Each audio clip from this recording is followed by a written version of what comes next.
Vamos agora, então, fechar essa revisão de circuitos magnéticos, tentando relembrar, né, os conceitos que vimos, né, de lei de Faraday, indutância, circuitos magnéticos com entreferro, circuitos magnéticos acoplados. E na aula de hoje, falar, em vez de relacionar a indutância simplesmente pela relação do fluxo pela corrente, tentar entender a indutância como uma característica do caminho magnético. Eu vou aproveitar a aula de hoje também para fazer um link entre os circuitos acoplados que estamos vendo agora e o próximo capítulo de transformadores, e essa questão, né, do fluxo de corrente em conversão de energia, já fazendo um link para a quarta parte do nosso curso. Então, a gente viu então que a indutância dos circuitos é sempre muito importante e está relacionada com a relutância do caminho magnético. Como é que a gente pode ver isso? Voltando então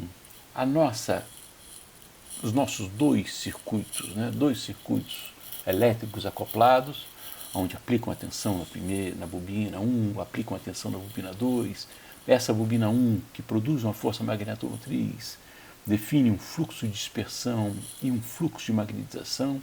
A gente definiu as indutâncias na aula passada, agora eu quero definir essas indutâncias em função do seu caminho magnético. Como é que a gente faz isso? É muito simples, né? Como a gente viu, circuitos magnéticos com caminhos paralelos, né? A gente pode definir, então, nesse nosso circuito, a força magnetomotriz produzida produz um fluxo total que se decompõe em fluxo de magnetização e fluxo de dispersão. Esse aqui relacionado ao núcleo, esse aqui relacionado ao ar. Como é que foram essas equações, né? Qual é o fluxo de dispersão da bobina 1? É a força magnetomotriz dividido pela relutância de dispersão.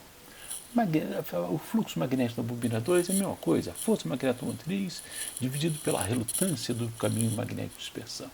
E a gente pode fazer o mesmo raciocínio pensando na bobina 2. Né?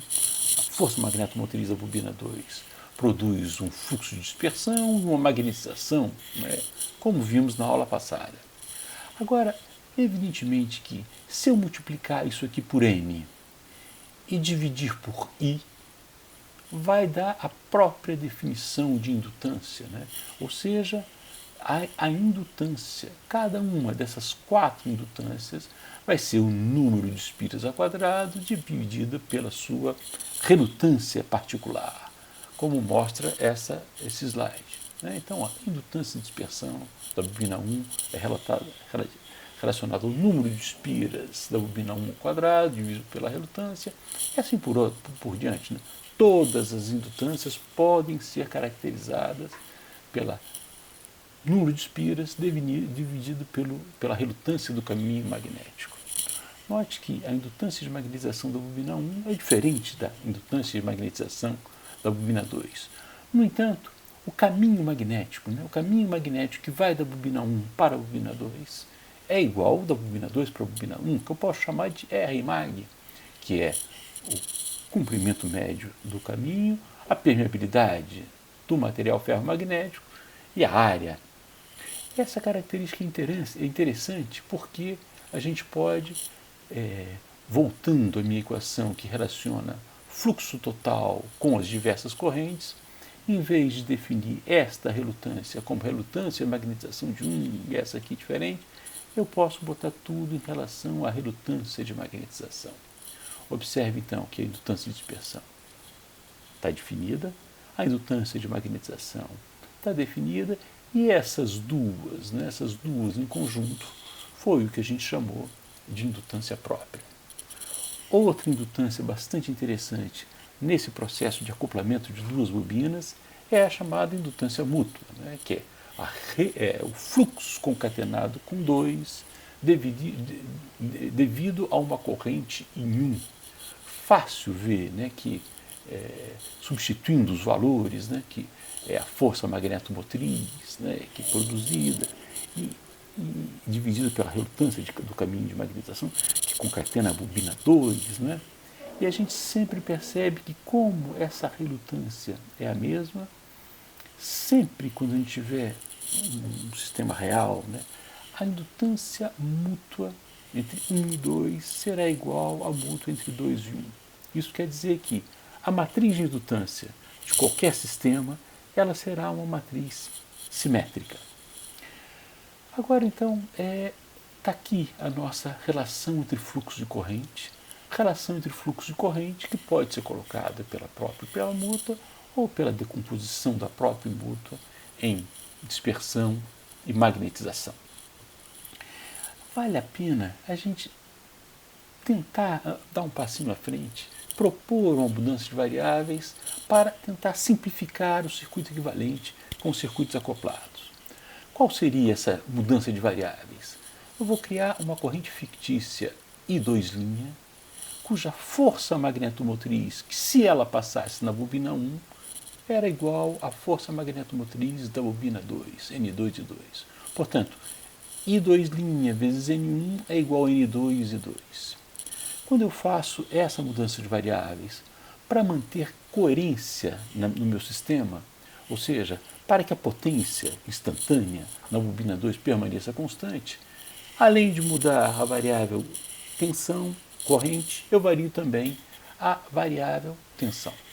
Então, eu faço a relação inversa para a minha tensão fictícia V2'. Essa mudança de variável é bastante interessante por causa do seguinte, porque, bom, eu ainda tenho que considerar que o tempo não varia e tal, então se eu se eu defino uma relação de proporcionalidade entre a tensão V2' e V2, eu tenho que definir a mesma relação de proporcionalidade entre λ2' e λ2. Aí, substituindo essas equações, ou seja, multiplicando por N1 sobre N2, a gente observa uma característica bastante interessante nesse novo sistema modificado. A gente observa que essas quatro indutâncias, esta aqui multiplicada por N1 e N2, essa aqui que é igual àquela, ela fica igual a L mag 1, e essa L mag 2 multiplicada por N1 sobre N2 ao quadrado, com a mudança de variáveis, também vai ficar igual às outras três. Com todas essas indutâncias iguais, que eu chamo de LM, ou indutância de magnetização do sistema completo, olha como é que ficam as minhas equações, né? Eu vou ter que a tensão da bobina 1 vai ter duas quedas de tensão, resistiva na dispersão da bobina 1 e mais uma tensão dada pelo efeito conjunto das duas correntes. A tensão da bobina 2, da mesma forma, ela pode ser descrita com essa mudança de variáveis pela mesma indutância. E essas duas equações de conjunto podem ser desenhadas através de um circuito equivalente, que a gente chama de um circuito T equivalente. Note que por essa bobina, LM, está passando I1 mais I2'. Nós vamos ver isso com mais cuidado no capítulo de transformadores.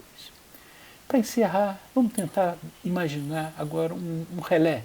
Um relé que pode ficar fechado ou aberto, né? Ou seja, x igual a zero ou x igual a qualquer valor. O que é interessante é perceber que quando eu vario a posição deste meu conversor, a indutância da bobina vai variar. Por quê?